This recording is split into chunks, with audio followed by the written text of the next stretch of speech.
And we should be live. We should hopefully be live on the internet. Hello, this is Molten Music Technology. My name is Robin Vincent, and you're very welcome to this extra special Superbooth 21 live stream. I am here today with my good friends this side, Angus and Mick from Gearnews. It's a delight to have you here. Before we get into too much water, let's just have a little bit of a sound check. Make sure people, if you're in the chat, can you just let us know that you can hear me and you can hear my two colleagues here? Do please say hello. Hello, everybody. Hello. Can you hear me?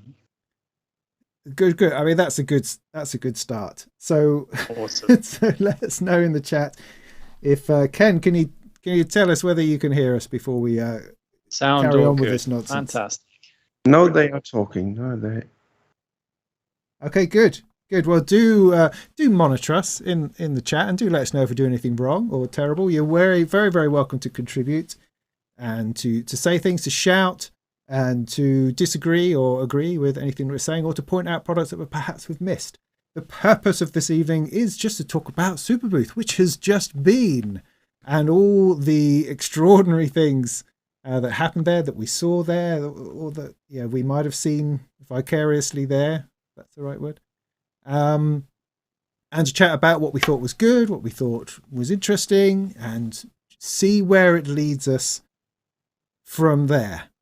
So Angus, let's kick off with you just to start with. So you were there. Tell us about your Superbooth experience. Oh yeah. I mean, it was obviously going to be a bit kind of a different kind of setup and a different experience anyway. And in a way, I thought it was quite brave that they were going to go and do it. It was going to be held, but it was obviously going to be different to like 2019, the last time it was obviously a proper full-on face-to-face event. And I mean, we knew beforehand that there was not going to be quite the same number of exhibitors. And also, the number of, for example, press passes was less. So they were trying to limit things in terms of size, and they also kind of set it up like geographically, that it wasn't just all in that one building, and around that there's like a little lake, and then you got the stage and stuff like that, and the various like little corridors and stuff.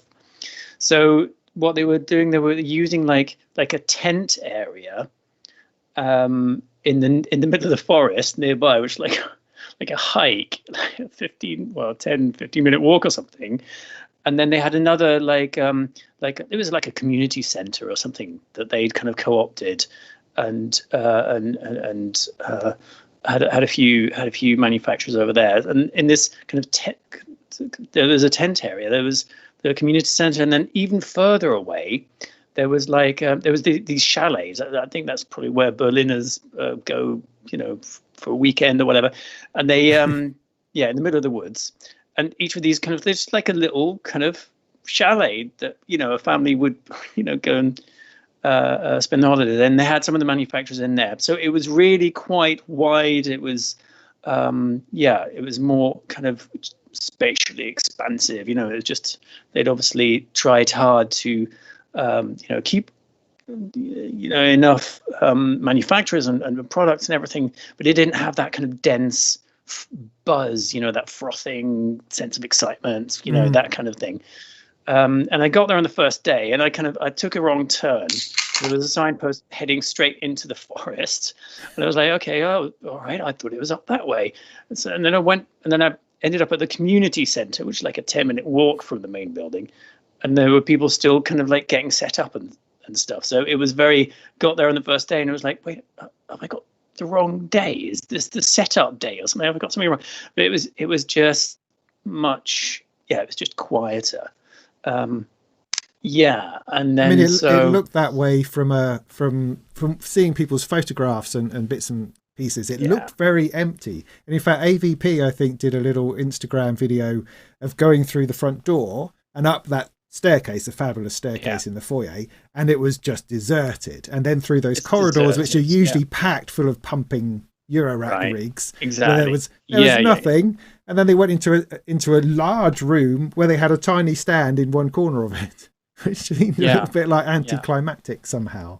But you can understand. We understand why this was necessary. Yeah. I mean, it was also a kind of, you had the kind of feeling also that it was a bit like but it was a kind of like a budding, the green shoots of a kind of recovery, or it was just like a tentative meet, before kind of going full on. I mean, it was like in Germany they have this restriction. It's called a 3G event, so you can go if you're tested, or you're vaccinated, or you've recovered. So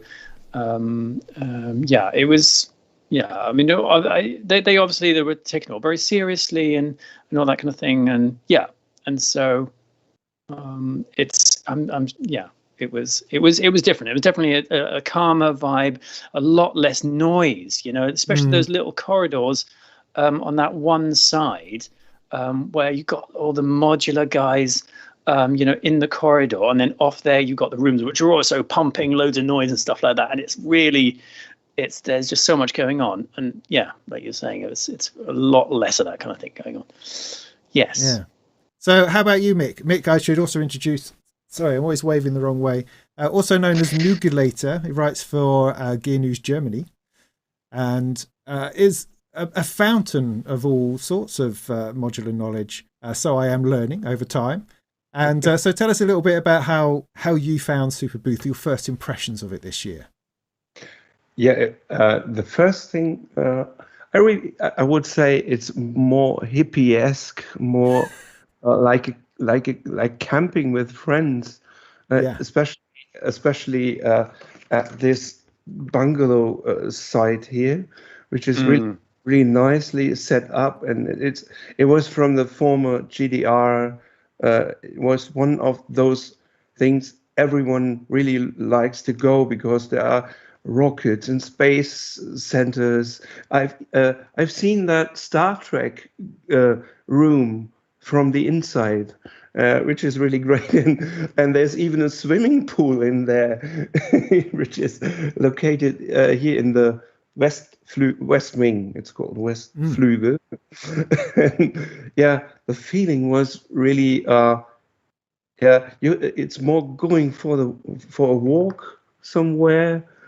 And even this Fuchsbau, fox where the fox lives, Foxhole, little stage here, little improvised kind of stage here with a laser show from Bernhard Rasinger, and this was more like chilling out for after everything was done, techno stuff, and these were the tents. And it's quite one-to-one.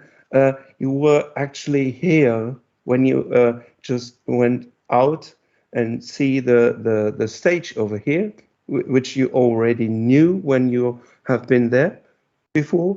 But here was the kind of circus, including the morgue, the morgue circus, and some tents over here, and even some people had their booth here, which like the Buchler Tip Top one. I think everyone wanted to see that because of the price and stuff like that here. And some of really not many were here in. I think it's 4 or 5 rooms like this, small rooms, and well, you have to find out where it really is actually, because normally the whole floor is the exhibition itself, and noises where, and in this this time this was kind of that place, but you had 4 benches with stuff on it, so it was kind of familiar when you were you meet some friends there or something.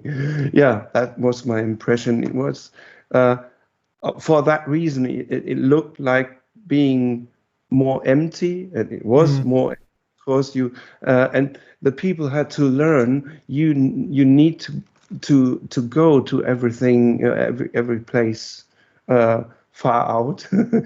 So maybe some people didn't really realize there was a whole city village behind the mountains or something. Yeah, this was great. Yeah, one of those great exhibitors. They had a nice module for surround sound. Well, I mean, let's kick off straight into some gear then, as that's why we're here. Now we've got past the pleasantries. So that one then, the Quasar, I believe it is, which is the extraordinary sort of goggle-eyed binaural surround sound module. Oh, look, see, I better go. Hang on, I'll go do some clicking and find it. So you tell us about it, and then I'll bring up a picture. Is basically is a room simulator. Maybe I was sort of I thought of my Ensoniq EPS 16 Plus and the ProSonic effects, which were also there for multiple kind of effects. This time it's it's from the Noid side. Is the Newt it's really current stuff happening there, and you could move your sound around your head and everywhere and modulate everything. And it really sounded great, and obviously feeling like being somewhere in it. And there you said you would update some things, but to me it sounded really this is a product, and it looked it really looked great as well, like this kind of style, this gold kind of style, like this. That's basically what they did. And there was another module for bit crushing, also really complex things to do on that module, but from another guy, but same company, same booth. Okay, what was it they did last time? They had out. I'm trying to think now. Do I have any information on what they had before? No, I can't think. Doesn't matter, I'm sure. But I mean, is it the sort of module that you'd be able to use in a rack, or is it something which is specific to a particular application? I would like to use it in a modular way, but I could also imagine to have a little tiny box and sending my stuff to the box, which would work fine, I think, as well. Yeah. Would it work all right through speakers? Because some people were saying it's only really effective in headphones. Yeah, it is made for playing for headphones, because you need them to be sitting on your ears, not somewhere in the room. That's what it is made for. Yeah. There's a little bit. Yeah. So we're all sitting here with headphones. It's now very effective. Can you hear that at your end? Yeah. Nope. Not hearing that. Hang on. 1 second. How about now? Now? Again? Yeah. This time. No? Something happening. No. But it's kind of mono. I'm getting mono, so yeah. It's not. I suspect that might defeat the point of that module. Try that again. Oh no, that's it. It's had it now. See, I've got this too small on my system now. I don't know what that's saying. So talking about just that. So yeah. So I mean, it's a very specific module. That's the thing. Yeah. And So it's difficult to try to work out exactly how useful that's going to be to the majority of people, but certainly fascinating. And if you can fascinate people, that's half the battle, I think. Nothing else. There's the chat. I thought I'd lost you. Hearing it on YouTube says like panning to me, says Andrew. Yeah, I know what you mean. It was a bit of panning. Trying to, I mean, did you get a chance, Mick, to listen to it in the flesh? Yeah. Actually, it's not just panning, really. It's really impressive, and that's why I told you about the Ensoniq thing, because that was the first time I had the chance to do it myself on some device. It was not made for it, actually, years, decades ago. But this time, it's really interesting or it really sits here and moves around you. Like I say, I just can tell you. You need to believe me, or maybe check it out yourself. I think he was quite close to releasing it end of this year. It will be, I think, 4 or 5, more like 500. The price, of course. Yeah, it did look like a premium. Did look like a premium thing. All right, let's move on to another one requested in the chat, which is the Malevolent. Now we saw this just before Superbooth. I think we got a glimpse of this fella. Angus, did you get a chance to play on this one? Yeah, no, I didn't get a chance to play on it, but I headed over there and got a demo from Paul Whittington. He's the MD. And I think it's always interesting. Like, it always kind of gets you kind of slightly more kind of, the expectations are kind of maybe a bit higher if it's a new company doing something. So it's a completely new company. It's made up, I think, of ex Rowley staff and people who've been around the industry a lot.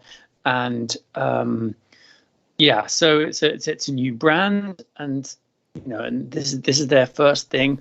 And actually, the when I went over there, he told me that he just the day before signed a distribution deal. So he knew he got to the show, he built the thing, and he knew that it was actually going to be available soon. And he got that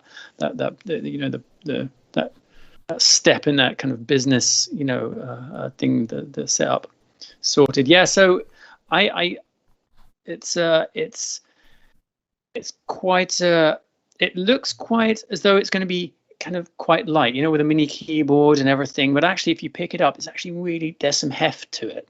Right. He showed me the side panels can come off. Probably they're going to be custom, maybe side panels available or something. And yeah, it's there's the analog section in the middle, and then you've got some funky little performance tools using the joystick, and it's patchable, and it's also bus powered. So you don't need mains. You can be totally mobile. You can use a power bank or whatever. And the sound, it sounds quite, I mean, you already, in the little in our news post, I think you hit the nail on the head. It's quite gritty. It can get quite aggressive. Bit like that. Bit like that.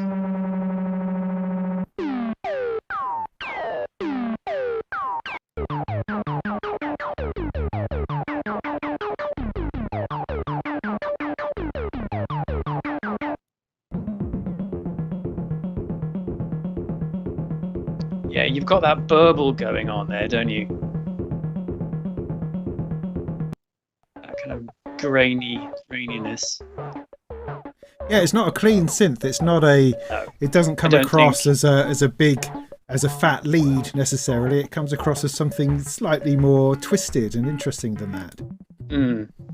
Yeah, it's not going to be one you're going to go for if you're up for, smooth textures and airy kind of things. This is something. Interesting. Yeah, and it's It's a kind of hybrid, kind of analog digital affair. It's the price is going to be £499 apparently, so €580, that kind of thing. So super affordable, I think. And if you're on board for that kind of sound aesthetic, then I think a super interesting thing. Of course, it begs the question: are they going to maybe make a larger version, with a proper keyboard, mains powered, make it a bit bigger or something? Who knows? Yeah, no one's ever happy with the keyboard size. Doesn't matter what it is. It could be 1,000 notes wide. People go, "Oh no, that's just not for me, mate. I need something this big." And then if they turn it out with this big, no, it's got to be. I want a desktop version.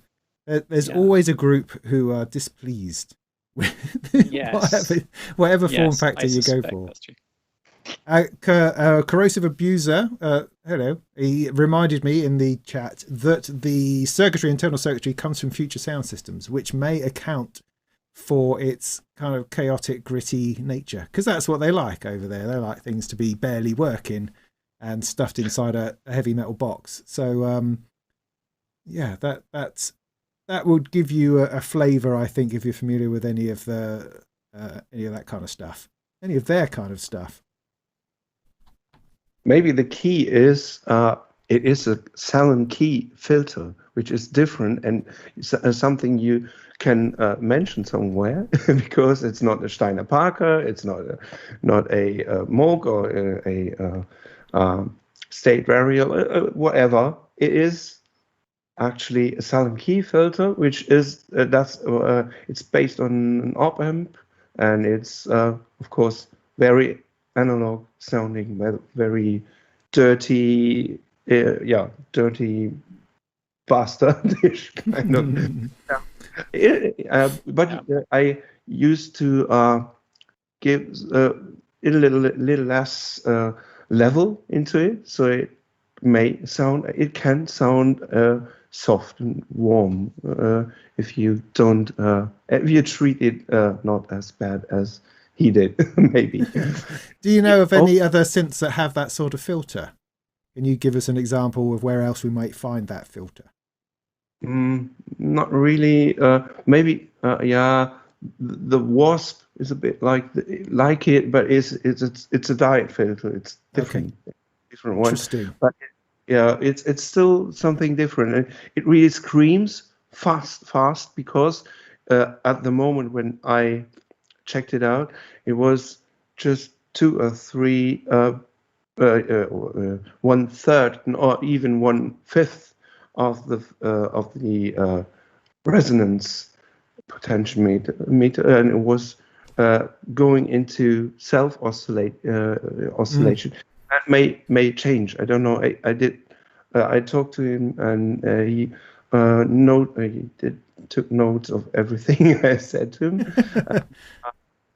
Maybe that will change, but it's really aggressive. It can be aggressive. I applied some FM to it because I always apply some FM to the filters, and I think everyone who wants it screaming will be happy instantly. And it's really small. You can it's 2.5 octaves wide. It's a size. And he said he will release another one with a larger keyboard, and maybe something different. It will be a different product, and another one that he mentioned 2 other things coming. Wow. So they do a lot. I think based on the same engine in a way. That's what I think will happen. And he was a really nice, open guy. I think if you have something, just tell him, and he writes down everything, and it felt well. Yeah, good. I mean, I think Paul is he's kind of the marketing guy. He's the guy who runs with an idea and brings people together to make the product, as opposed to being the person who designs the filter or designs this circuit, this sort of thing. So yeah, I think he is very open to hearing what would be awesome. Tell me what will be awesome, and I'll just make the product. That kind of thing. That's a good vibe, I think. Yeah, same may happen to MFB, because of Manfred died recently, and maybe there will not be a product very soon, but maybe in the future. Same thing in this case. So I'd like to say, yeah, hope you got some luck. Let's go to the perhaps the surprise of the show, which again, did we get a tweak of this before it happened? I think we might have done, which is the Tip Top Buchla collaboration. I think you messaged me, didn't you? And you said, get over to Tip Top and ask him what this collaboration thing's supposed to be about. Yeah. And I thought, okay, there'll be like a module or something, or there'll be, like, I don't know, like a little box or something. And then I went there and it was like this huge spaceship-sized rack of stuff. I mean, it was, and I just thought, it was obviously something, very major, something obviously they've been working on for quite a while. I mean, stupendously built and designed, and it just looked like this amazing kind of system. And I was totally unprepared for the scale of it. And then it turned out they had something just as big on the other side of the desk as well. So obviously, they've been very hard at work. Yeah. I mean, that's it. I mean, from my point of view, Buchla is another world that I haven't spent any time in, particularly other than fiddling around in software versions of the Easel, from Arturia or something like that. So it's not something that I could talk a lot about personally, but other than the fact that it looks beautiful, I'm sure the reason that they collaborated was more than the fact that Tip Top do these stackable cables. But it is a beautiful thing nonetheless that they have these cables that look like banana cables but are Eurorack cables. And all of that just seems to tie in really nicely. There's some kind of synergy involved in it all, which is quite a lovely thing. And it's not supposed to be too pricey either. So Mick, did you get an opportunity to have a poke? Just a short one, but I was able to. I was witnessing, listening to the low pass case, of course, to make your Buchla bongo kind of stuff, which is the first patch you ever do, because it's a West Coast thing. I think it's actually it's a system 200. It's the box. It was called the box, I think, the System 200, which is the electric music box or something, wasn't it? Wasn't that the word they used?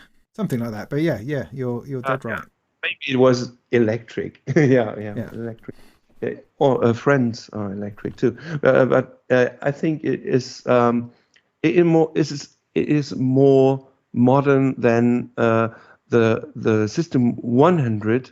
They released under the Red Label kind of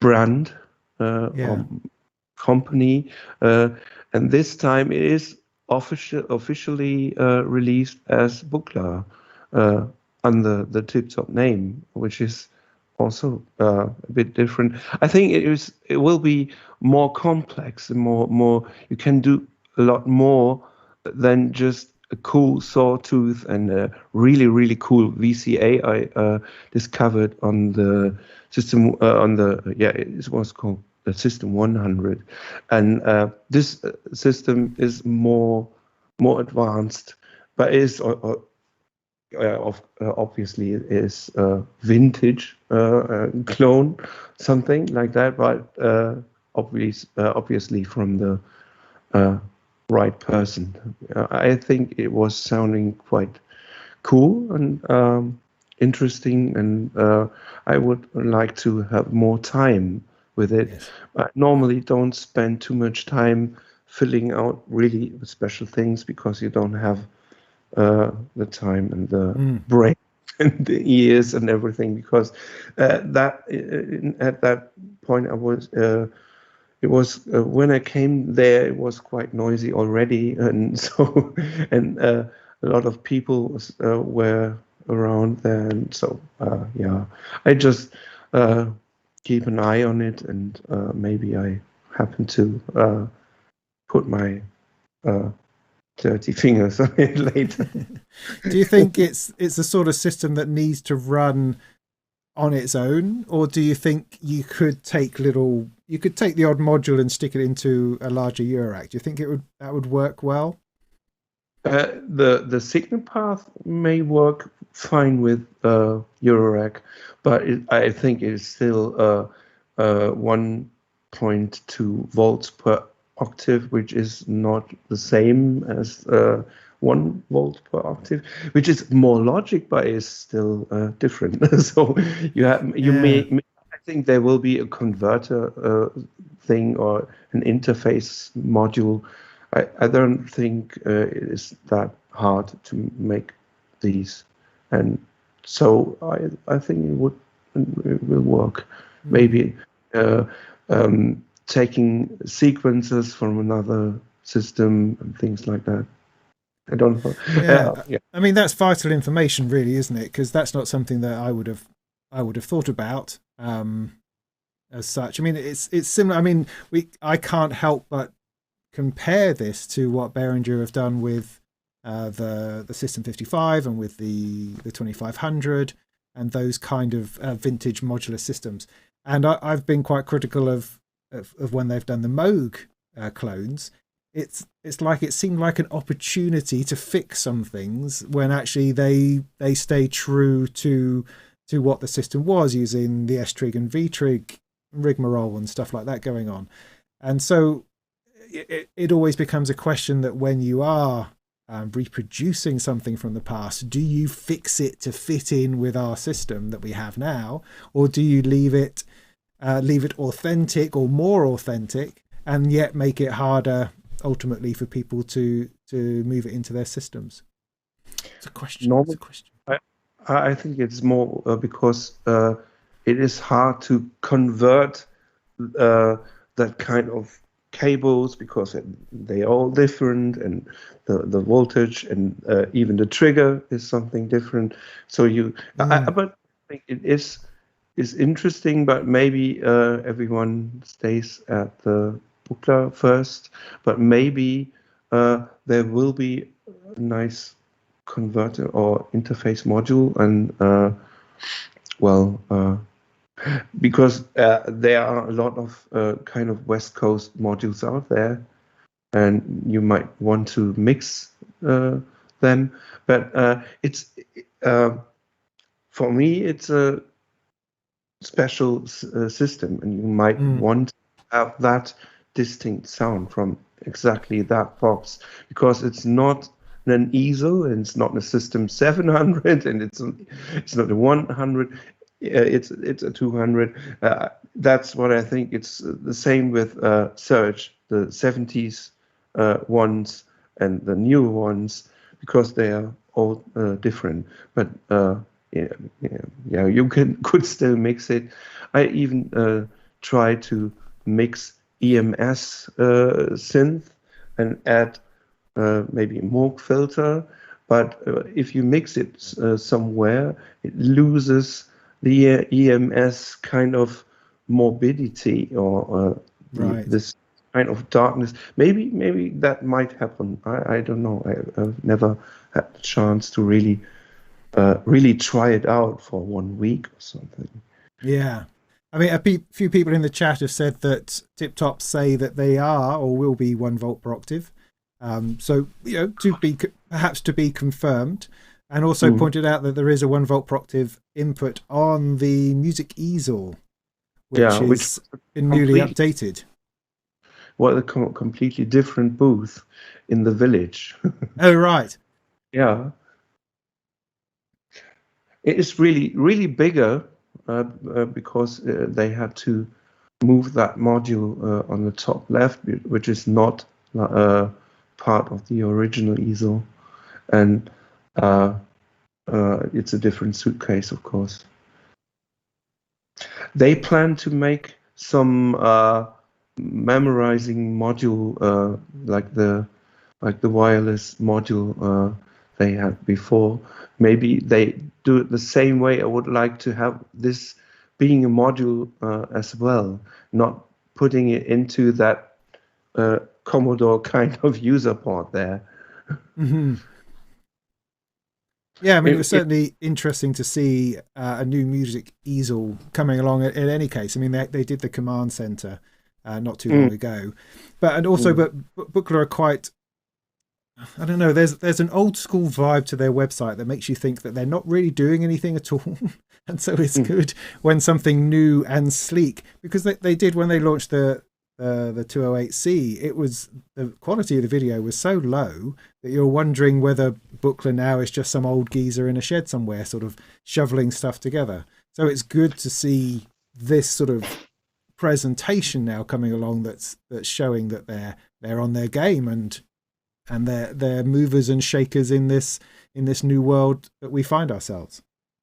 Maybe they want to get rid of that thing which firmware works well with my system on this module and stuff like that. I know some real heavy users on the 200E, which is really interesting system, but is still really complicated, and lots of modules do not work or talk to other modules if you don't have the correct or the right exactly that firmware and stuff like that.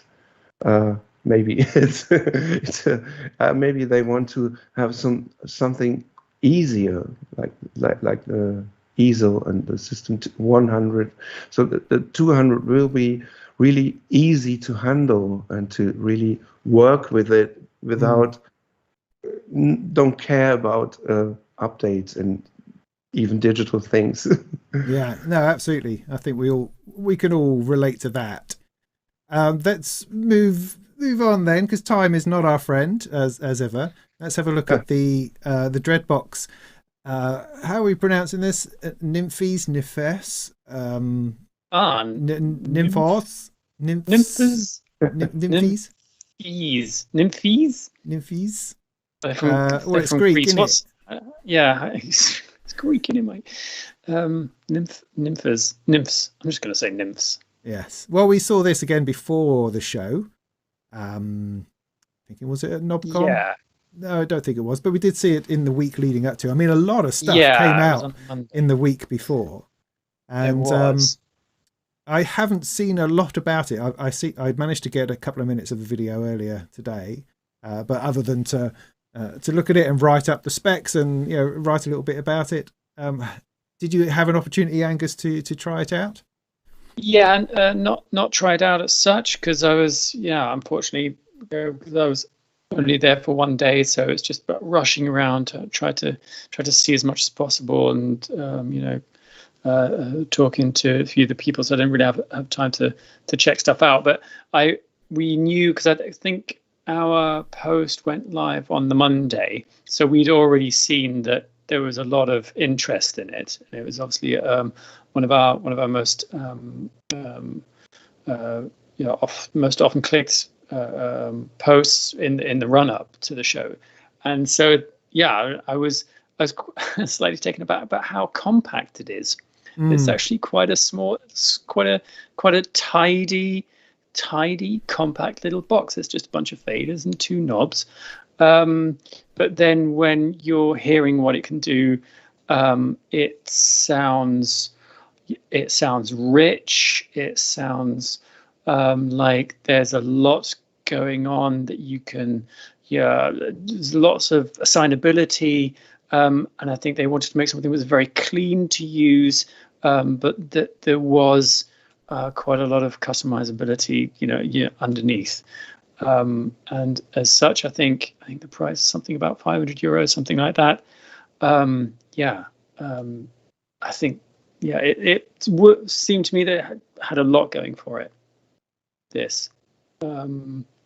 Yeah, did you have a chance to have a look at it, Mick? No, just a look, not really. Yeah, just a look. Yeah, listening to it because we I didn't really reach that hole because it was the last one. yeah. Basically, it's a 6 voice Voice. Yeah. and which is quite a lot for that size, and it's two LFOs. For me, it's sort of an alternate Juno 106 or 60, something like that. But of course, it sounds different from that, but it does that job. So, yeah. There's definitely a vibe at the moment, I think, for simple polyphonic synthesizers, and this fits that because they have a habit of overflowing onto a front panel now, which of course we love, and we've wanted all of this control back. But it's come to a point that your front panel is now awash with knobs and stuff. And perhaps there's a sense of putting that back into some kind of more manageable sense. I mean, something which suddenly I thought about is the polycinematic, the Nobular. I've got that right here. Fella here, this one, which is fun, similar colouring, funnily enough. Which again is a polyphonic synthesizer. I mean, it's on a Daisy, I think, if I remember rightly, on the back. It's just a polyphonic synth, but in a Eurorack module, which just gives you those basic controls. So the filter and the envelope, that's kind of it. But those are the controls you're going to be playing with the most. And of course, having polyphony in Eurorack is not easy in this respect, but this gets around it quite nicely by giving you a chord memory. So you just punch in, make it remember 8 chords, and then you can by CV select those chords being played, or you can put in a MIDI keyboard. That's the easy way. But it's another attempt that really sort of resonates with me, because although I love a big synth with lots of controls on it, often my usage of those controls gets very narrowed down just to 1 or 2 things. And actually, for something which I'm going to use rather than experiment and explore, but something I'm going to use, having something simple really helps, I think, with that. Absolutely. Yeah, it speaks more perhaps to, I wouldn't quite say the casual user. That would be too kind of, I don't want to make it sound as though it's for people who don't know a lot about it, but there's a compactness there. You can quickly, make lots of really cool stuff happen, but it's not going to overwhelm you with loads of information in your face, demanding your attention. It's going to be something that's cool and fun to use. Also, perhaps like for you like in a band or something, or live, those kinds of things. It does fit, I think, very well into that world too. It does, but it's the Nymphest, again, talking about that one, is the ideal little desktop synth, isn't it? It will sit very nicely in amongst your Octatrack and your keyboard and your other little bit of modular, maybe. It will fit nicely in that thing. And I'm just sitting here thinking to myself, what am I talking about? I mean, because I put my modular head on, it's like, no, I want to start everything from scratch every single time, start with one cable and build up from there. But then on the other hand, I don't want to spend my life having to do that every time. It just depends on your scenario, and I think we're allowed to like both those things. I'm suddenly thinking I'm being hypocritical to myself, but no, we like. You're staying true to yourself, Robin. Don't get all hard. Don't get too hard on yourself. No, I don't know. Do we want to talk about the Moog, the 3-tier Moog? Yeah, okay. Thing maybe. Because you did a review on Gearnews of the 2-tier one. I did. Yeah, I did. And at the time, I didn't realize that they were getting ready to expand on it. So that's a 3-tier. That's the DFAM, the Mother 32, and the subharmonicon. Yeah, I mean, it makes sense. It does make sense because when they released the other one, everybody said, well, I want the other 2, or I need to add the other one, or, But I think perhaps that putting all three in one package to start with maybe was just too expensive. They thought that would just be a step too far. But yeah, so you right. So you start something that's slightly more affordable in Moog in Moog universe affordable, and then you kind of build it up to something that's I think that's something $2,500 or something like that. So yeah, and it comes with this set of cards that I blagged. So you get this card. I think when you did the 2-tier thing, they have like, was it dice or something? There's like a little game. So one of the things is that they try to give you. I'll just carry on talking then. So here you've got, to give you a kind of way of generating ideas. So it's obviously for someone who's, maybe kind of approaching this, not as a novice, but you need a bit of a guiding hand to kind of make sense, something to lead you on your musical journey. I think that's what Moog like to talk about, musical journeys. And so you got these cards here, and you got like this, you get this deck of cards, and then you kind of like shuffle them, and then you got like little options and little instructions for putting together the routing parameters to each other. And so it kind of, so you kind of lay it out like that. It lays out in this big kind of long thing, and they're designed to work together and kind of, give you that was one thing that really impressed me with the pack. He didn't just get two synths together in a box. You got all this documentation, all the little arty bits, which they're great. I mean, they're nice, but it was the manual that gave you proper patches to explore, and even with this little game here, you roll the dice and it tells you what to change on the specific thing that you're looking at, and that attention to detail is just, it's a beautiful thing. I have to admit, I'm a bit of a sucker for this. I mean, of course, it's the overall aesthetic. It was because when you were at Superbooth and they were in this tent, and it was very much this kind of, Yellow Submarine kind of like vibe, but kind of childhood tent, circus, whimsical kind of thing. And it's just, they really, they want to give you this kind of like this whole experience. They've done it again. I mean, it's all very cool and that's a nice barely shirt. Affordable, barely affordable for most of us, or not affordable for most of us, but just super. That's really nice. I mean, there was one thing that again, when I reviewed the 2-1, that occurred to me was that for a 3-tier one, what they really need is a 60 HP effects unit. I mean, take all their Mooga Fooga pedals, take all that lot, stuff it into a 60 HP unit and stick that on the top. How awesome would that be, I said. And then we get this at the show, which is The Godfather. An amazing segue there. Fantastic. Did you like that? Done. Top. Absolute first rate. Did you see their booth, which was really... they all were wearing suits, and it was sort of really Italian kind of stylish looking. Mafioso, I think is the word. I mean, they did this trailer video, which was exactly that. They were taking somebody off to be, to be clobbered. You can sleep with the fishes. Concrete boots and all that, and it was great. Boots. It was a fair crack at doing a decent trailer for that. So fair play to them. Yeah, absolutely. And I'm super.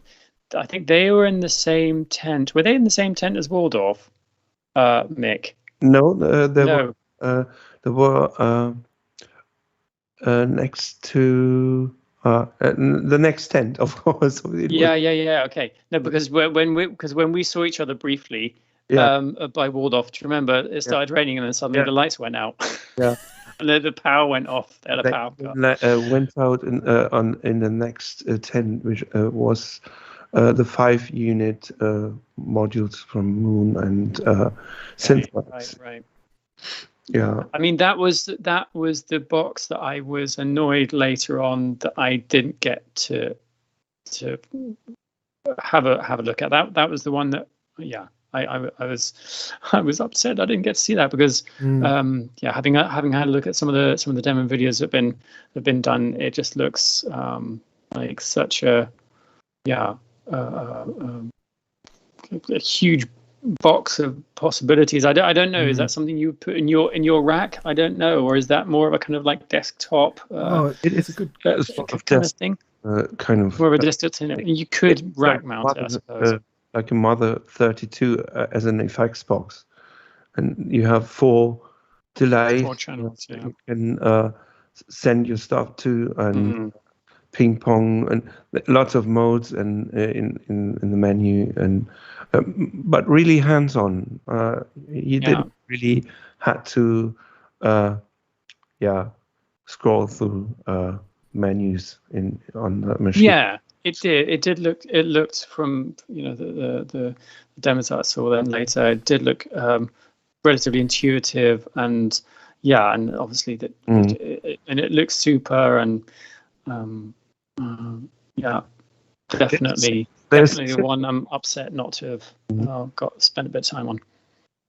There's a simpler one, a simpler sort of smaller one as a desktop. I don't remember the name, but it was really next to it, and it really feels well and looks well. So you really like to have your hands on it, and really and more easy. It was even more space for your fingers and stuff like that. So I think this. It is still small enough, so it's more. So you could really compare it to the Mother 32 or something like that. And we are still missing the vocoder thing from Moog. Still, there was one announced, and it never really showed up. So we are waiting. Yeah, lots more goodies to come. I mean, that's always the thing. You talked about Waldorf being in the same tent, or the tent next door. So let us talk about the M. Yeah, now I have to say I'm disappointed that it's not a reissue of their filter. Back in the turnkey days, you have to get in a turnkey anecdote.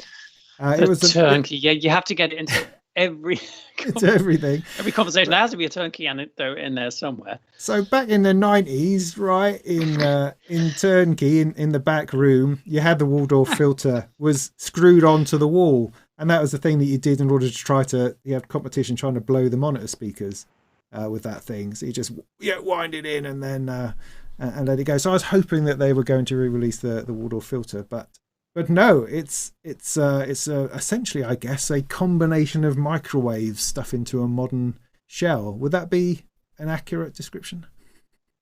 It is actually not a simulation. It's really it also has the SSI chip, which is the 2 days version of the SSM filters, analog filters. But it's exactly. Right. It is exactly the same envelopes, those 4, and the same modulation kind of hierarchy and things, and also 2 oscillators, but this time 2 red noses to set 2 wave tables. You can I think it was when you when you use 4 voices, you got 2 different wavetables. But when you use more, you only got 1. So the original one had 8 slots from sharing 8 voices. So if you want to have that, more than 4 different voices from the same synth, you need to use 1 wavetable. But this is the only real difference, and there is no effects still on it, which is a bit kind of disappointing. but it sounded quite good. But it was when I wrote on Gearnews when they were showing the red knob without just something the past red knob, things like that, and yeah, I could imagine they could do a nice granular synth with nice knobs, controllable, sort of the single version of the Iridium with more knobs directly to handle everything. Maybe for FM using the kernel stuff, dedicated knobs to the envelopes of each operator or kernel, but it's a different guy. It's not Rolf Wörmann. It's a guy from Russia, which is Vladimir. And I did not meet him because he was only there at Saturday, but I didn't catch up. I didn't catch him, so I don't know how he looks like. But yeah, I think it was the biggest news, and most everyone was asking for the M, which is a really famous film by Fritz Lang. Yes, Really, that's right. Fritz Lang, of course. Yeah. Maybe it's the Bond thing. I don't know. I think they actually turn the W around, so it's the M, like microwave. I mean, is it a little bit of a nostalgia grab, perhaps? Is it is it because they feel everyone's re-releasing old stuff, and maybe we need to grab our old back catalogue and represent it again in a slightly more modern flavour? Maybe does that sound a bit cynical? I don't know. Yeah, they could have added something really new to it.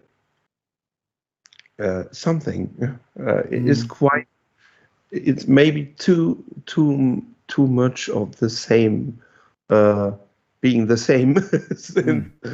And I didn't have really the chance to have really feeling it and playing it. Maybe it's this case. It's really a cool case. I have the Iridium over there and put it on a note stand, which is really, really, really cool to operate to work on it like your absolutely most important everything synth.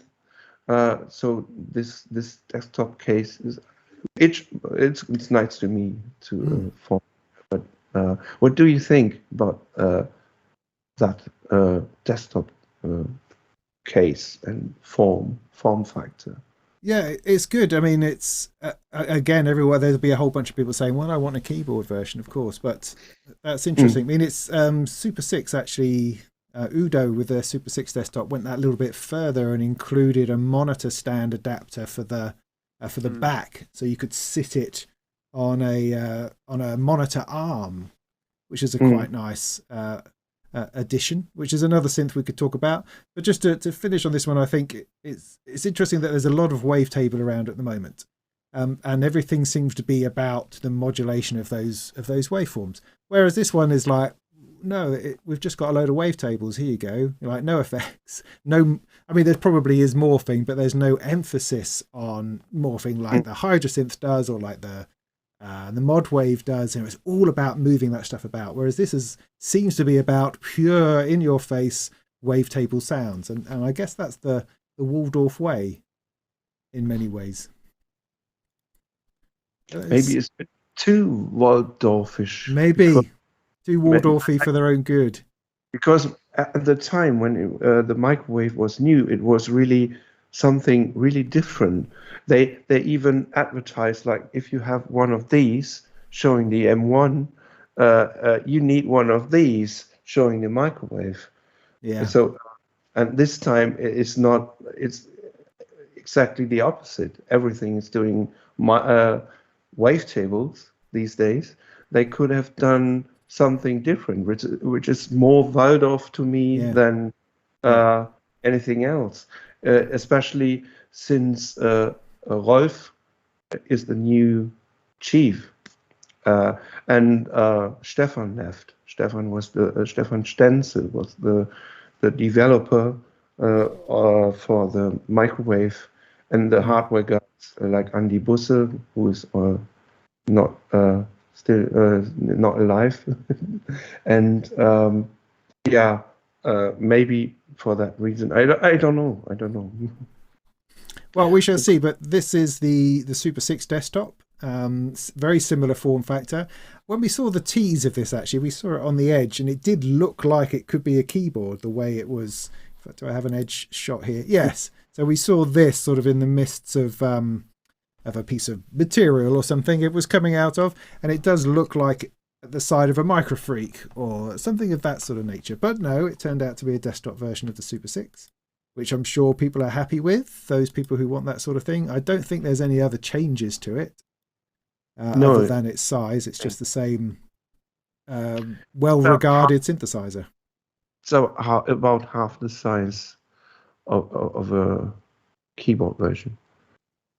Yeah, I think it shares the same firmware too, so it's obviously it's not doing anything different. It's really no, it is exactly the same machine.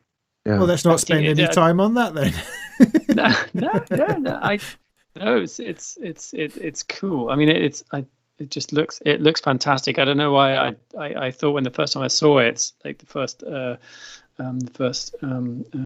press photos, I don't know, I kind of thought, do you remember that old slightly rubbishy science fiction show, was it Space 1999? It kind of looked a little bit like it could have been like some kind of like control panel in that show or something. But it's just a super aesthetic, because it was very light, the kind of the white thing, and it just looks fantastic, and it sounds great. We know it sounds fantastic too.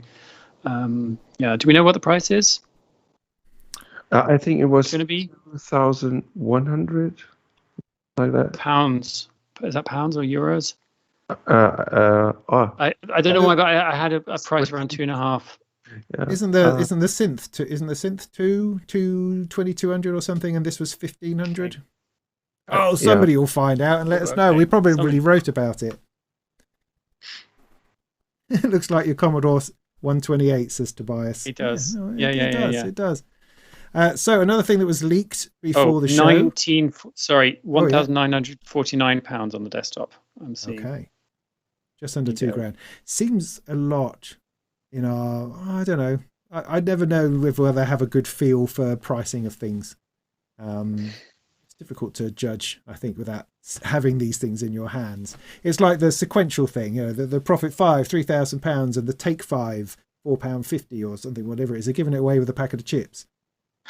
But I have no sense of how those two things compare without having them in your hands. Do you know what I mean? It's very difficult. But it feels really, it doesn't feel cheap at all. It's super premium, premium look.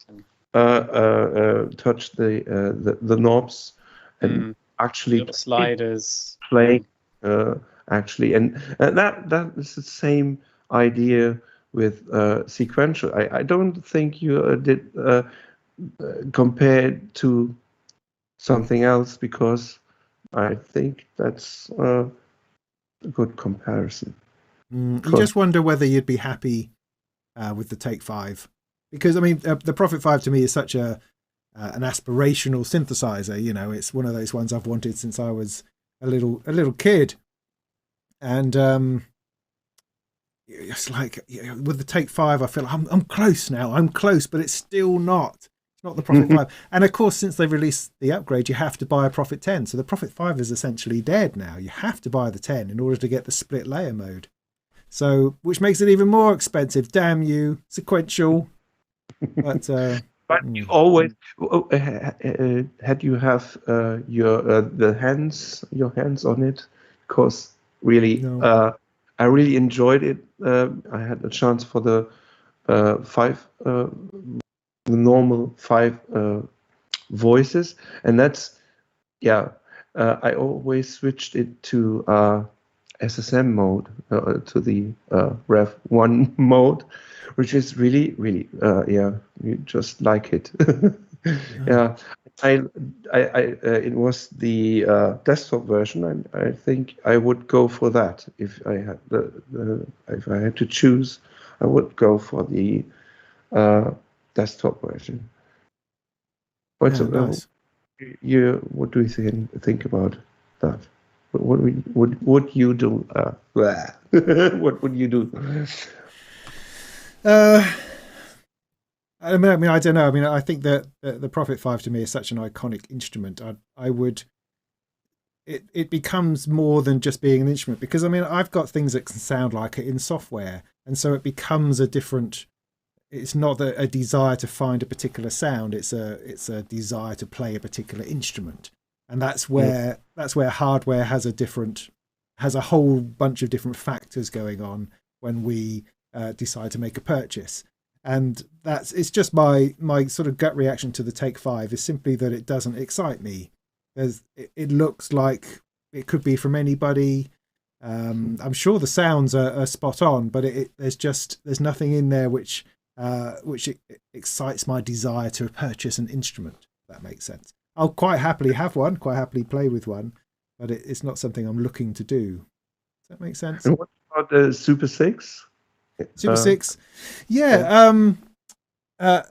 Again, I mean, I think I was really impressed with that when we first saw it. It took a long time to materialize, and it always seemed like it's going to be the most exciting thing ever. And I feel that it's done well, but I don't think it's exceeded our expectations like I thought it was going to. So I think it's probably going to be a fun synthesizer to explore, but it's not perhaps the groundbreaking synth to kill all synths that it was potentially going to be as we saw it come along. Does it mean kill other synths? Maybe I have a Jupiter 6 here, but it is completely different thing, because it has really a lot of features, like these binaural double structure thing, which is really cool. And I really love fast modulation, which it offers. There's another mode, and you can use wavetables as an LFO, and even set to the higher, the VCO mode, and so it's both. The LFO can be another oscillator, in fact. So it's a good thing. Oh, interesting. It's all in the depth and the layers, isn't it? And that's something, until you have the opportunity to spend time with something, you're never going to uncover those things. And so it's one of the difficult positions in trying to write about gear, as we do on Gearnews, is that we have to go with what's in front of us. We have to go from what we see and the specs and the demo that we've heard, and formulate opinions and try to talk intelligently about something that you don't have in your hands. And that's why we're awesome, because we're able to do that. Somebody writes, Super 6 is supposed to be Jupiter 6. No, it isn't. It's just, well, in this case, I would really say they took really one of the greatest interfaces and go on with it with not symmetrical modulation sources and destination, because it's really important. On the Korg Polylog, everything is twice. You have the same modulation path, and I found that a bit. I would not really modulate the shape twice. Maybe I want to modulate the pitch on the first oscillator and the pulse width on the second, and so I need something else, something which is not symmetrically the same. And this approach is they advance it in the right way to me. Right, yeah, interesting. Yeah, no, certainly people have said it's inspired by the Jupiter 6, but I totally agree. It's not anywhere near the same machine. They just like the it has a Roland-esque a vibe to it slightly in the layout. But that's like a Roland. It's more different kind of sound, which is not bad, of course, but it's different. It's cool. Well, this was leaked beforehand. The Percons, which was the big release from Erica Synths this year. It was interestingly sort of leaked by the people who made the stand that it was sitting on, which I thought was quite funny, sort of. But interesting. I mean, this it sort of screams Erica Synths at you, even though it's not completely black. But you've got, I think, 4 channels of percussive sound, although these 4 panels that you can see, the 5th one is effects on the right. Each one is a percussion synthesizer voice, I suppose, with then sends to effects all within it. Then you've got 4 channels of sequencing for each one, 16 buttons you can see at a time, all out there, all laid out there, so you can see exactly what's going on. None of this paging through stuff or having to select a sound and seeing a different sequence going on. You can see it all concurrently and see how that lays out, which is actually one of the things I really liked about the Korg SQ64 sequencer, is the ability to do that. So this lays it out in quite a super hardcore Erica Synths way. Yeah, it's super hands-on. It's I mean, you can store the what do you call it, the snapshots of the controls and save them and stuff like that. So yeah, but it's I want to read you what it said. It's like, I got this the Percons HDO1 flyer, because you weren't sure Percons is that kind of thundery. What's the connection? I know. Well, I found a Latvian, and then it was like 80s band. Was a Latvian god. You just invented it. It's rather sudden. The bolt of lightning strikes quickly, but the roar follows behind, as if giving one time enough to inhale. Finally, it strikes your ears like the sky is breaking apart. It's all very much in that kind of vein. Yeah, it's nice.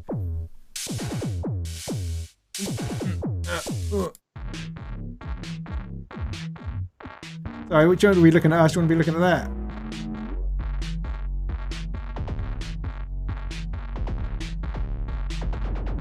But I mean, it's that thing. It's that thing where you can actually write a pattern as you're going, and that really appeals to me. That's something I struggle with in Eurorack, trying to find a way of interacting with percussion in any kind of serious way, which I can understand either I have cells or clips that I can launch in Ableton or in Bitwig, which run different things, and I've written my patterns beforehand, or it's using something like an 808 style machine where you're just running your fingers across things and bringing things in and dropping things out, but you haven't to always page between stuff.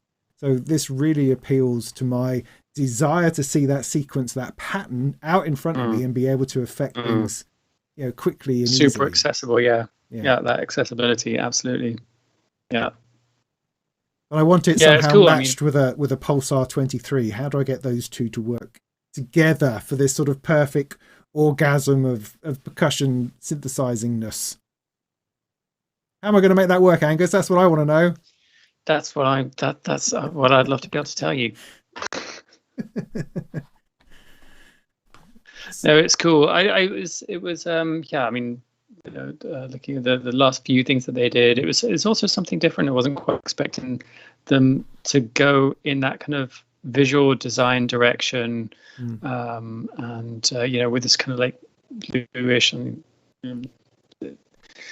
but yeah, it's cool. It's quite hefty. It looks actually quite big and very substantial when you're in front of it. Yeah, this is something that wants to be taken seriously.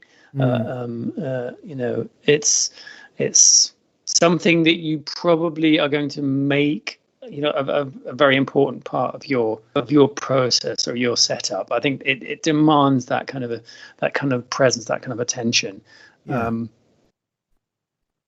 Yeah. Super cool. Nice. We like that. Can't help but like that one. Can't help that. Yeah. So let's have a look. I've got a list here. Right, let's have a look. Have I got it? The Egan Matrix. Let me see if I can find this. Not that there's much to look at. Now this is the Harken audio. Harken. It is essentially the sound engine from their strange Continuum keyboard, sort of spongy red thing that Mark Doty really raves about it. So it's very expressive, very sort of MPE-esque, and it has this sound engine which uses all sorts of different forms of synthesis, pulls all those together and allows you to control them with pressure and depth and movement and timbre and all those sorts of things within the context of either the new Osmose keyboard or through their Continuum keyboard, which is ace. So they took all of that and they stuffed it in a Eurorack module, which makes no sense. Doesn't make any sense at all, but that's what they've done. And this is what we're going to have to work out, how on earth we do anything with that if anyone can afford one. So any other thoughts than my ranting? Maybe if you have the right CV in and outputs, you might have you have the control or even CVs for the Osmose or for the fingerboard. The fingerboard itself has no CVs. Maybe it's a new module or new kind of smaller version of the older interface. Maybe it's like that, but it's called the Egan matrix, so it's more than that. It's not just an interface, but I don't know really much about it. I didn't see it. I don't know. Maybe you want to have the processing power in that module without having a computer with you. That would make sense. So it takes, it's essentially it takes the sound engine, the DSP engine from their keyboard, which is all accessible via a computer. So it has a USB port you can plug in and do all the editing that way. Then I was listening to a bit about this earlier. Essentially, they've built in macros. So you have, I think there's 4 CV inputs that are global, 4 CV inputs that are local to your patch or particular parameter or particular instrument that you're working on. And so those then act on the most useful parameters within that sound. I never quite worked out how you trigger a sound, where that sound comes from, but there has to be a way, presumably. It's probably MIDI, or there could be other ways of doing that, because it's something which uses a lot of MIDI channels in order to do the MPE side of crafting the expression through that synthesizer. So it's one of those ones you're sort of scratching your chin a little bit. And unfortunately, the first demo I saw in it was he did like a bagpipe demonstration, which sounded awful. And it was coming out of that Ondes, that wooden, looks like a mini grand piano speaker, which I think are great in person, don't translate very well through a phone camera. So it just sounded like this. This is rubbish. How much is it going to be? Oh, right, that many? Cool, crikey. But I imagine that there will be a particular customer out there for whom this is just heaven, as the Continuum keyboard is also. It is for a particular sort of musician, particular sort of expressive person looking for a particular sound. That this will undoubtedly fill their boots, I'm sure. But it's not. I can't quite get my head around it at the moment. Just talking about quite spectacularly expensive stuff. You wrote as well on Gearnews about the Maya MD900. Oh, yes. Which is also, it's a virtual analog wavetable desktop synth. It's a further evolution of an existing Eurorack modular M800. Yeah, crumbs, and there's so much kind of going on. Yeah, great, super, and then looking at the price tags, €3,000. Yeah. I didn't get a chance to have a look at it, but looking at the spec sheets, and there's so much depth there. I don't know what was your takeaway on the Maya, given that it's obviously a fabulously expensive bit of kit. I don't really know where the value is in it. I mean, I guess it's a box with a powerful DSP processor that can run all sorts of different forms of synthesis. I guess I understand that.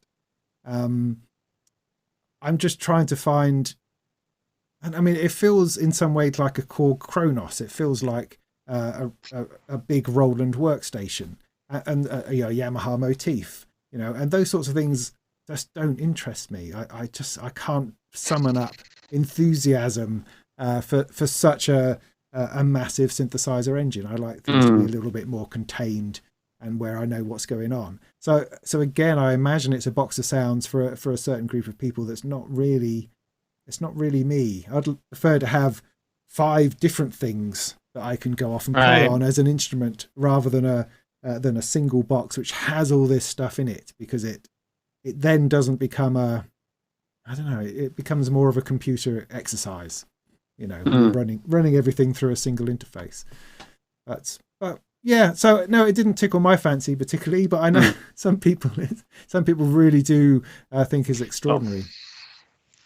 Yeah, I mean, like you said, you mentioned like Yamaha motif. I mean, it's it just carries on. Why and how, nobody knows, but it just obviously it has a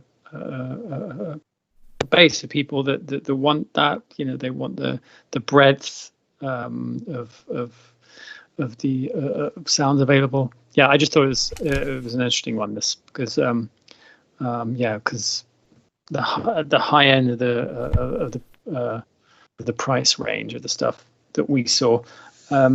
Did you get to see, Mick, the Silhouette visual synthesizer? Yeah, I've seen that, which is this one.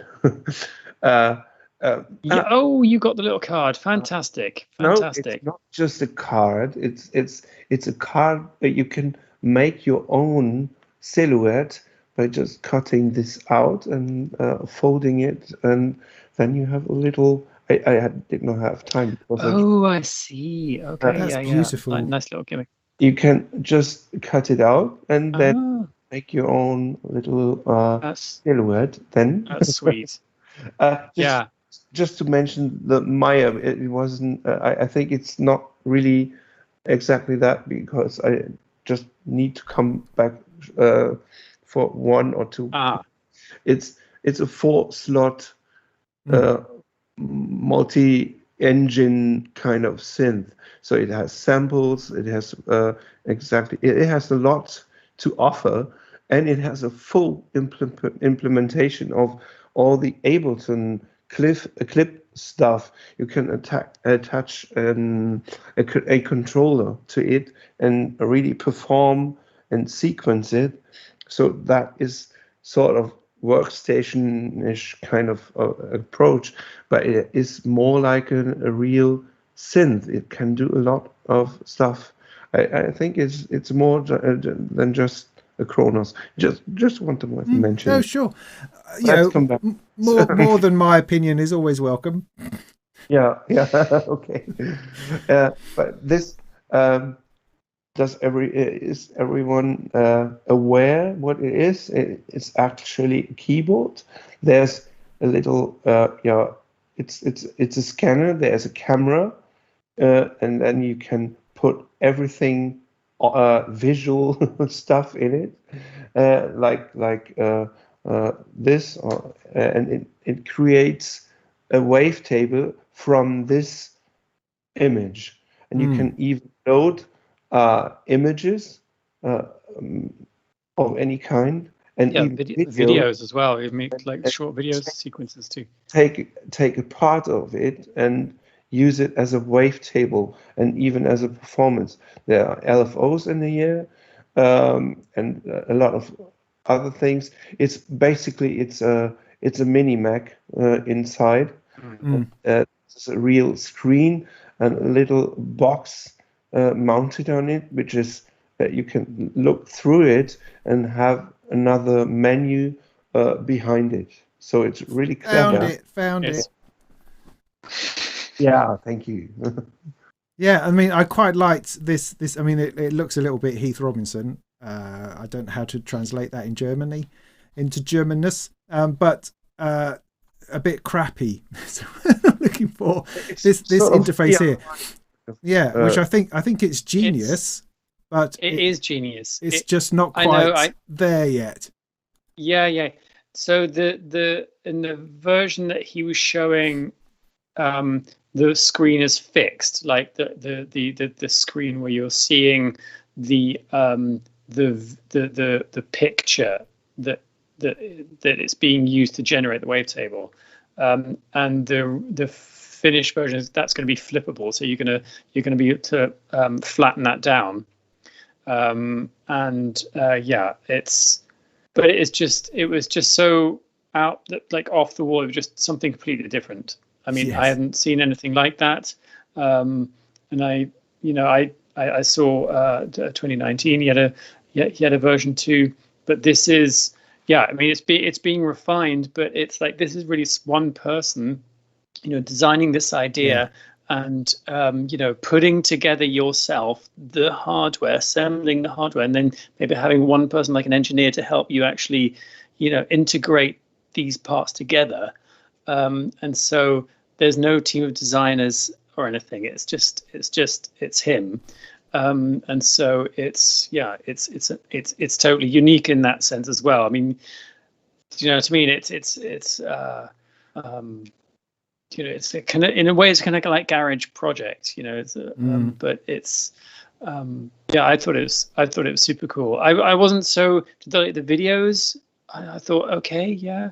But then when you actually see someone actually playing around with it, and they have like different objects, and you can put them on under the camera, and it films them and then uses that to generate the sounds. You can take any kind of, you had like a little kid's train track that he was moving around on there, and then you can morph that together with other images or video, and then you've got the little selection box that you can also move around if there's interesting things happening, like on the screen, that you want to focus on. And it's apparently it's going to cost, he was talking about like $3,500 or something like that for one of those. Does that include the mini Mac, the Mac Mini though? The whole thing. It's the whole thing. It's the whole thing. It's handmade. It's a totally unique. Totally unique. I think he's already sold one, so he's off to a flying start. Oh, great. Yeah. One thing I wanted to ask, and a couple of people have talked about it in the chat, was that did either of you get down to Soulsby? Yeah, but it was too short. But he changed it again. Yes. It looked more sophisticated this time, even more. Yeah. It's a strange thing. It's a strange thing because I've seen this guy at every show since I don't know, for the last 3 or 4 years, and there's always another development on this thing, and I'm never quite sure what it is, and I'm never quite sure if it's even available. But it continues to evolve and becomes this. It's become this extraordinary machine that I can't quite grasp. It's so. I think it's a combination of a synth with multiple engines, and it's a sequencer. I like how it's displayed, and there are LEDs on the sides. And he played West End Girls by the Pet Shop Boys Awesome. From a MIDI player is also in there. And I think it was eight different voice. Sorry. And there is another version which is sort of in the this sort of thing. say this is the keyboard, and beside it there is some sort of, yeah, I think that is the expander version, or the module. I mean, it's looking better now than it ever has. You know, it's looking really smart. It's this strange thing about, it's like a repeated sound engine. Like there's 8 of the identical sound engines that are being, I think, that he's manipulating or being used or can be put together. It's a very interesting. It does feel a little bit like this other guy, where it's a personal project, a labour of love that he's been tweaking for years. And I just wonder whether you'd ever see one live being used anywhere ever. You know, at what point does he feel that it's done? You know. Yeah, this is the desktop version. Yeah, that's the guy. I think it is more. It sounds better. It's not just an 8-bit thing, which it was in the earlier days. There was even a module with these knobs on these red knobs with circles around it, and he added lots of OLEDs to it. Everything is full of displays and nice. Robert in the chat says that it should come out this year. The Mark II will be roughly £500, and the keyboard will be roughly £2,000 for next year. Interesting. Yeah, it doesn't message. Okay. It is actually, it is polyphonic. It has actually at least 8 voices, because it was able to play chords and the whole song by the Pet Shop Boys, and I think he had more with him to demo. It's a full, really synth, like more than one sound at the sets. Cool. Well, we better start thinking about, we're going to have to wind this up at some point. Going on. But here's another one to look at, which is the RK008 from Retro Kits. Again, we got a glimpse of this before the show, but they didn't really tell us much about it. But it is the idea is this is an Alesis MMT8 reborn into a calculator format for a new generation of people messing around with stuff. And what's interesting about that, I don't know. I mean, I think what's interesting is that the style of the MMT8, this 80s sequencer, was very much play something and record it. Don't fuss around programming. It's not about programming, or it's not about piano rolls. It's not about that kind of thing. It's about press record, play something, then go to another sound, have that loop round, add something to it. It's very much a live, almost like a live looper for MIDI in some respects, perhaps. And that can be a strength, because it makes everything simple. You just have to get on with it. It reminded me a bit of the Bastel Instruments MIDI looper, which we saw last year. But Retro Kits have a particular what's the word? They have a genius with MIDI somehow. They understand MIDI like nobody else seems to, and use it in that way. So it's a very it will record everything. So whatever you do on your keyboard, whatever knob you touch, whatever program change you make, it will record all of that and play it back on a track. And each track, of which there are 8, I think, can hold 16 MIDI channels. So it can get big, I think. It can get big very quick. A nice little box, I felt. Yes, it is. You really explain everything to it. It's the looks, and it's everything. It's the pocket operator. I'm the pocket operator. Yeah, like that. Yeah. Let's send it to Düsseldorf. Yeah, quick and interesting. I mean, there was obviously a lot more Eurorack on show. There was stuff from Tip Top. There was things from This Is Not Rocket Science. There was I do have it on my list, all sorts of bits and pieces that we probably don't have time to go into all of them. I'm just trying to see if there's anything that jumped at me. Actually, there was quite a bit of Surge stuff there, which was interesting. I couldn't quite work out what was new and what wasn't, so I didn't write about it all. But they seem to be having over at what do they call themselves? Random Source. They seem to be having a little bit of a jamboree with a few new modules at the moment, which is interesting. And again, they're also doing some Eurorack versions. Joe Mox had a couple of prototypes going on with some terrible videos not explaining things very well, but they were certainly interesting and had something going on. Tip Top had some effects. Did I say that already? UE wiretap. Oh, the UE wiretap. You want to mention the UE wiretap? Yes. Time for your hamster chewed flyer, Nick. Here it is. God, that is rabbit cage look. It looks better on the inside, but this is a 2-channel module picking up. It's wrong side. Picking up 2 channels from. I would say a sequencer or an LFO, something that creates or that generates something. This is for generative music, I think, because here you go and pick up the signal.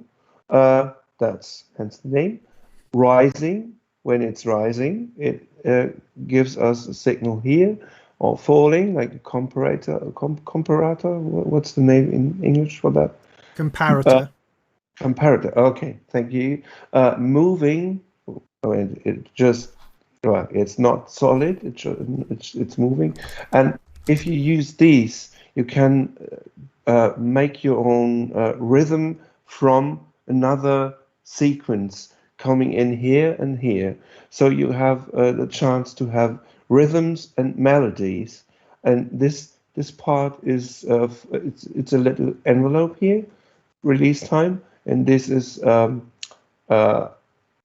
gate time, and over here we have the envelope outputs and sort of a mini Vogelbach kind of module, and it creates it basically creates rhythms and melodies from another sequencer, LFO, something. I found it very useful for everyone who wants to really perform on the modular, maybe adding some logic modules like ands and ors and like that, and maybe and patch your your melody just like this. And it was really easy, and not many modules used to really play sort of IDM kind of music. And you just have to turn some knobs to have something added, or smaller or more blip kind of sounds. That's wiretap. No, I mean, it sounds really interesting. I think because I mean, what leaps out to me is the idea that I've got some sort of melody going on. I've got a sequence or two. It's a way of sort of malting out that melody into this module in order to generate something which is somehow complementary to it and generated from it. You know, I'm not having to write another line, not having to write another sequence. I'm letting something else generate off something I've already done, and that's quite interesting. I put together a terrible photo here. I am sorry. But then my source material was awful, wasn't it, Angus? but they're in the middle here. That's literally all they had. That's all they had. There's one on the left and one on the right. Yeah, I know it's confusing, but that seemed to be all I. What am I looking at? I don't know. Robin's brain. I don't know what that is. To really put out all the patch cables, because you would destroy everything. Yeah, that's right. That's all they had. They only had that one unit, so I just tried to take a photo just to give you some. But you had to kind of like find a space like between all the cables to kind of find some labels or something that made any sense. So I'm afraid it doesn't make any sense at all. Yeah. But I think they designed it also to accompany the civilization, but they were obviously also keen to stress that you can use it with other stuff too. So yeah, good. yeah, I find that the civilization thing, it's a little bit too deep somehow. It's like, what is it doing? I don't really know. Whereas the wiretap one, I can see things going in, things coming out. I respond to that better than the other one. Somebody asked in the chat about the Portal drum, so I thought that's something I could be rude about, just because, so we don't sound like everything's wonderful. This is an awesome module, of course. They've been working on it for many, many years, so it must be awesome by now. The thing that I struggle with a little bit is that you're just trying to make a kick. It's just a kick drum. It just goes thud. I could do. There you go. That's a thud. It just on the microphone. There you go. There's your kick drum.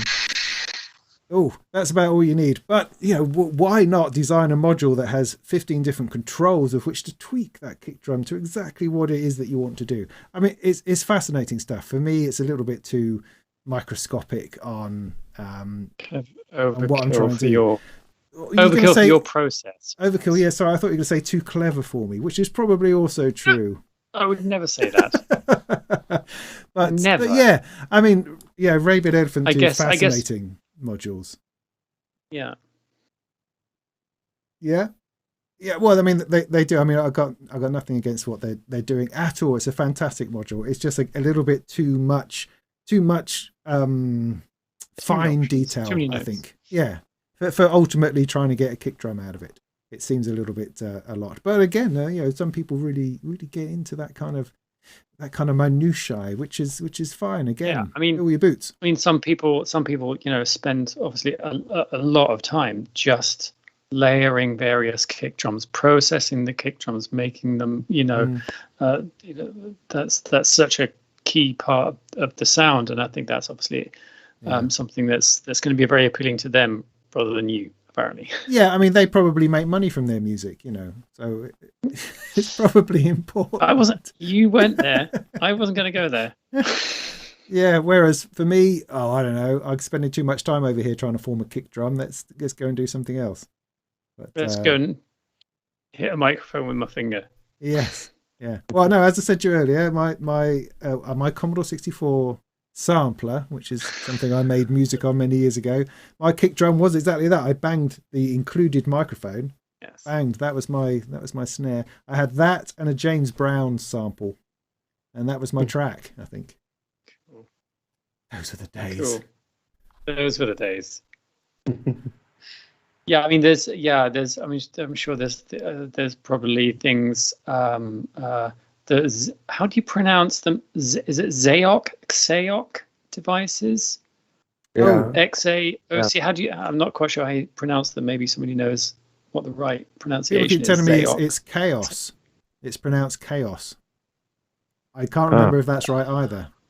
But yes, they had some things. Again, they're a company that I can't articulate the modules they do. A bit like Duranalog is another company where they make fantastic, impressive modules that I have no idea how to explain. How to pronounce all these noise engineering modules. Oh well, yes, that's another thing. Yeah, most definitely. Which one do you use? I found them. Basically, use drum modules at all? Me? Yeah. I struggle. I'm on a bit of a journey trying to find drum modules at the moment, which actually one of the ones we haven't talked about is the 6M06 from Tubatech. But anyway, so personally I've got an ADAC 104, which makes some nice bleeps, which I quite enjoy that for its bloopy blippiness, that's the word I'm after. And I've got an Erica Synths Pico drums, very simple, which I can never remember how to save, so I'm always annoyed when I start with it because I have to try to find the sound that I wanted rather than saving it as a default. And I will look that up one day and make that work so that every time I turn it on, it is the sound I want to use.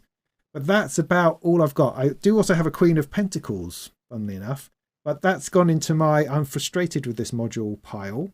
that I'm going to look at another day when I have a spare day to devote some time to it. So trying to find the right drum sounds for me within Eurorack has been difficult, I confess. And then also trying to find the way that they come through the mix. Now, it was one of the interesting things that the guys at Rabid Elephant were talking about is how in crafting a kick, that's what brings it out of the muddiness of a mix otherwise. And that was certainly interesting because I do find that with the Erica Synths one, it tends to get lost, and I haven't worked out quite how to bring that forward without then, I don't know, adding compressors or the other sort of things you would use in audio engineering to do that. But within a Eurorack context, you don't necessarily have that. So that's interesting. But that's a learning process for me, and that's part of what I'm journeying on at the minute, I suppose. Here's one of these. This is yeah. See, that's interesting. I like that, and also the sequencer they do as well. That two combined, essentially having a 606 in your rack is very interesting to me. Somewhere here. To me, it's something like a 606 modded and added with all the stretching out the ranges. Yes.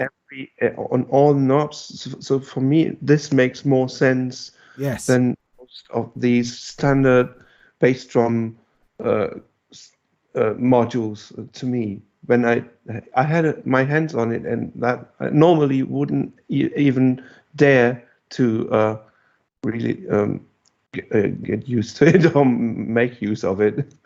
But this one, I really like to tweak, because it's there is enough in it. Metal sounds like these 6 oscillators. You can set your own set of 6 oscillators and things like that. It has a lot of really practical, really performance-oriented parameters and setups. So I would really recommend this one if you really want to go for any drum. Yeah, this has been really interesting. I've kept an eye on it because you're right, because the 606 has no control over much at all on the drum machine, whereas this has pulled out different elements to give you that bit more control. Not masses of control, just a couple of knobs on each sound, which is kind of what you're after, because you don't necessarily want to sound the same every time. But very interesting. Like I say, they also do a 606 style sequencer in 1U as well as 3U, which is, really of course, small. is the perfect companion for it. And that's another thing which is very interesting. Andrew, yes, I have looked at the QD, and it just feels a bit wide, although this is about the similar size. The VPME QD quad drum, I think, is an interesting thing, particularly with the expansion that he brought out at Superbooth. I think I don't think I wrote about it, or did I? I don't remember. I think I did. Anyway, so yes, no, there's lots of options. I don't have a budget for purchasing modules this year, so I'm only allowed to drool. Maybe it's nearly the end of the year, isn't it? We're nearer the end than we are at the beginning, so it might be module time again. Maybe Christmas. We'll see. Christmas, yeah. But there's one real special thing on the Superbooth by Der Mann mit der Maschine, the man with the machine. Yes.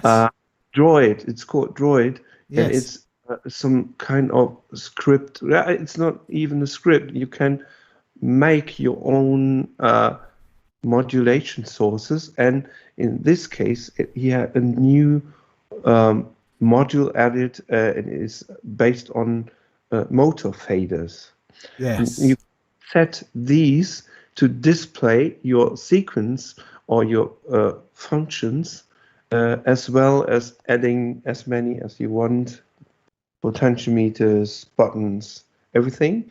And if you have steps like say 7, you can move it, and it really moves itself to the next position according to the resolution of this parameter, which is really cool. Did you ever felt this? Because you can really feel it, and that's really, really, really awesome. Because I played around with it, and he had more than one parameter, like timing and offsets, filling, mutes, everything. But it's just 8 sliders and moving sliders. If you push the mute fader, it really flips up, and there's only one, or it's on or off, or it has 3 positions, or at least 200. This is really cool. I really love to move them around, or set up my offset, or my probability of velocity of each step in the sequence. There's another controller beside it, which is just what you can make yourself. It's all buttons, and of course you could see those TR kind of sequencing, plus this, because you can make it you just program your own one. It's just text files. I found it. Thank you. Because it's really a lot easier to see it, and to watch, to even just watch the guy with the machine performing these knobs, because and it's not too hard to make your own patch, or your own programming, your own sequencer. Not just it doesn't have to be a sequence. It can be everything, like in a phone. Oh, sorry. Try to find a demo part as opposed to more people like that. He's from Munich, by the way, in Germany, but which you actually hear. Well, I mean, I've been really interested. I've been following this this guy for quite a while. He was involved in the Sinfonium as well, wasn't he? I believe. Right. From ACL. But then trying this this droid system, which starts with sort of these modules here. These droid. This thing is a kind of a brain, and there's a small slot for the SD card, and then you just edit your text file. It's really simple. It says LFO, and which parameter is it's assigned to which knob or which button, and that's it.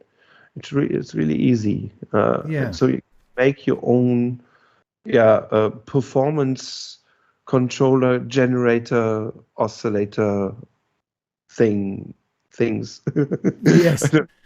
I mean, it's a very slick system where everything, as you say, you start with this brain, which has a wonderful, glowy interface on it in the first place, and then you can build in different knob controllers, different slider controls, and these new motorized faders, as you say, and buttons and knobs, and you design. I mean, it becomes an open platform for designing your own modular control system. It's really interesting. It's very interesting. I really enjoyed that one. Really. I will be playing at a festival with him next week. So maybe we might join and jam and stuff in Munich. Nice. It's called Ambient Waves Festival in Munich. Just be there from, I think, it's Thursday to Sunday. I will be there at Friday, but you should be over there all the time. Yeah. Nice one. Well, yeah. So anyone in the chat want to throw in anything that you think we've missed? And while you're thinking about that, we'll I don't know, is there any other burning ones which we haven't spoken I of. really enjoyed the laser by Mr. Rasinger from Austria. He Okay. he presented us really impressing. From a modular system, you control the laser, so you listen to the signal from the modular and also see it, and it's really great when it's really loud and really pure on sort of academic sounding, which I really enjoy. This is the Stockhausen moment for combining these optical things or visual things and even three-dimensional workout. And he was in the village, in the small village there. Yeah, and mostly doing the visuals for live performance from the other booth, and I really enjoyed it, especially the ones from EOWave, and I can't even pronounce it. A French company with really great sounding tube modules. I don't have. Maybe I find the right one. No, it's really hard. If you even read it, you can't really pronounce it because I think this is the one. Just 1 second, just for JX3D. Look, see, I wrote about it. I did write about it. The QX for QD, the expander. No, I did. Yeah. Honest, I did. Anyway, sorry. Back to Mick. No, it's really important because we talked about VPME, and he is also behind the SP 2400 by he's by Isla Instruments. Yeah, right. He's everywhere and did something for everyone. This is the name of it. Try to read for yourself. I try to zoom on it. This guy had some black and white and red modules. Really cool destroyers if you are into power noise kind of things. This is the thing, because the rhythm one here's the modules. They are great. I really enjoyed the sound of it and their performance. And here's the other ones, just the same in black, but they are really good sounding and really, in a good way, harsh, big fat noises, if you like to, and alongside these, maybe. Oh, the EOWave. Yeah, these are the EOWave ones. They were at the same bungalow. They call it bungalow, and so these were there to find out, and I really enjoyed what they musically did with it, and the sound, both. So here it is. Have a look at. I will show it again for you if you want to have a look yourself again, because this name is. What would you say is pronounced? This Tuo Scarwarn. I've seen these on. Go on. I've seen these on Thunk, I think. Looking rather nice with the nice sort of chicken claw knobs on. Is it these guys? Yeah, thank you. Yeah. With valves sticking out of them in places. Yeah, like this fella here. I think the dual distortion thing was the first he released. It's not a new company. He's been making these modules for, I think, 10 years, and in France. Yeah, that was that. Yeah, cool. these were also really nice from the looks. And yeah, there's even more. Okay, back to you. Yeah. I don't want to take your show away. No, not at all. So EO Wave, I don't think I covered that yet. I noted that today, and I need to share my thoughts on that because everyone's wondering desperately what I think about such things. What does Robin think about What does Robin think? Exactly. So yeah, I need to put that out there. Other than that, I think we've caught most of it. But there's always bits and pieces, and there's so many of the boutique builders who don't get the coverage, perhaps that they perhaps deserve. I mean, one of the things we missed this year, of course, is DivKid and his wandering camera and his take on things, because we've mostly had Sonic State, who again, I mean, Nick at Sonic State's done a great job of covering stuff. Tom's done some stuff as well from Synth Anatomy, which is great to see. There's been a few other people popping up videos and stuff, but it hasn't quite had the breadth as we have in previous years. And I mean, sometimes I'm in two minds about that because I think the last Superbooth that was all together was the biggest one ever. They expanded into some other halls, but it kind of got a bit video crazy, and there were a lot of cameras being stuck around in faces, and it became difficult to move for the people. You couldn't get close to talk to the guy about the module because he was too busy making another video about it. So there is there's a balance to be found, I think, and it's kind of nice that it was so relaxed, and we didn't get the Wednesday release day in quite the same way. It was like the week leading up to it, stuff was coming out all the time because well, I don't know why, but everybody just seemed to be saying we're going to be doing this and come and see us, rather than come and see us and we'll reveal what we have.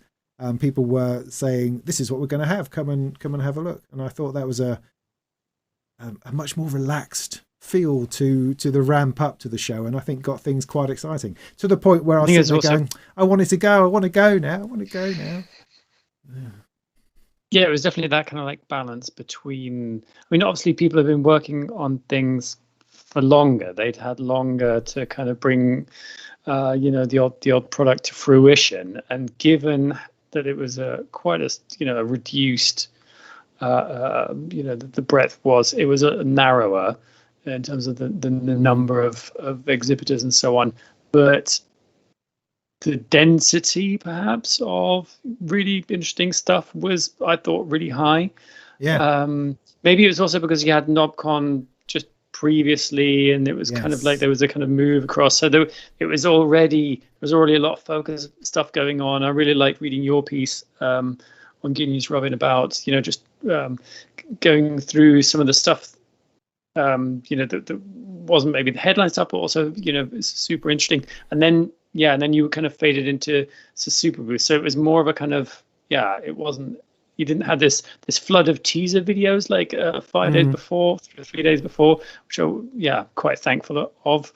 No, it was, I'm pretty sure that next year's edition is going to be more full on. I suspect it's not going to be as, that kind of frenetic, that density that you were talking about just now in 2019. It's not going to, I don't think it's going to be that, but who knows, what's going to happen. But but it was great that they did this show in a way. I think they kind of needed to use the opportunity to kind of keep things moving along in Superbooth universe. You know what I mean? Because I thought, obviously last year was a, this is something like the trade shows, having virtual versions of the trade shows. It just doesn't kind of work very well. NAMM tried to do it, and stuff like that. And we tried hard to like it as well, and we did, and it wasn't use bad. It for what it was supposed. Yeah, it wasn't bad, but it wasn't the same by any stretch. No. So it was definitely a good experience. Quieter, calmer, but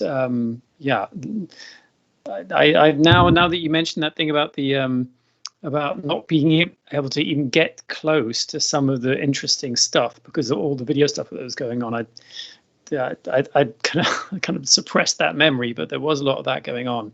Yeah. Because everyone, of course, was doing it, which is cool. Of course, that's part of the thing. But this year, like they'd also reduced the number of media that were being let in. So it was they were keeping that focus. It was narrow and calmer because of it. I mean, they have previously, I think, had sort of press in the morning and then public after lunch. Was that something that they used to do? And in some ways, it would be a good thing to impose, to say that press can do their thing with all the videos in the morning, but then in the afternoon they have to relax and be a punter. Take a picture, take a little bit, but not the monopolizing of a stand for half an hour, so that other people can't see what's going on. Yeah. Good gracious, of criticizing Superbooth, that can't be right.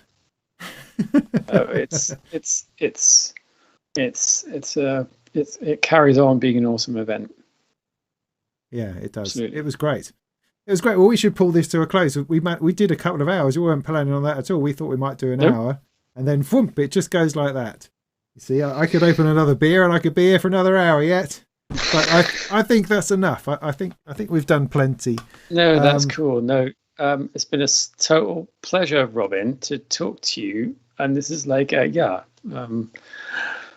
been on Robin's live stream. This is so cool. That's very exciting. One goal. Well, because you have some really cool people on your channel. So yeah, it's a great honor to have been invited to go on. This has been great. I mean, I'm very pleased that you came on. So I was going to do this by myself, you see, and this is much more interesting. Actually talking to people who were there or might actually have something interesting to say, which is great. I should add that, of course, we've missed a load of stuff out, and we didn't mean to, honestly. And if you pop along to gearnews.com, you can see all of the stuff that we've covered from what is this thing? What's it called? Superbooth. There we go, Superbooth. Or also gearnews.de as well. You'll find a different take of things on there, because we all do our own stuff, which is nice. And we'll continue to cover all the music technology, latest news and all that sort of stuff, which is very fascinating, interesting. Go and sign up. But so that's probably enough. I don't think I have any particular news to tag on the end. No, just making stuff, working hard. All sorts of things coming soon, no doubt, which will be fascinating. So do all the subscribe and sign up for things. Subscribe That's great. to Robin's channel, please. Yes, do that. I'm nearly at 40,000, which is nuts. Smash that like button. So I appreciate everyone coming to say hello in the chat. Thanks for that. Do take care of yourselves, and we'll clear off. Mick and Angus, you don't go anywhere, so we'll have a chat. We'll have the after party. We're going to head off to the after party, but I'll find the button now where we make this stop, and I will say cheerio for now. Thanks very much. Take it easy. Thanks very much. Thanks very much, everyone. Thanks very much, Robin. You're welcome. End. Woohoo! Okay, that's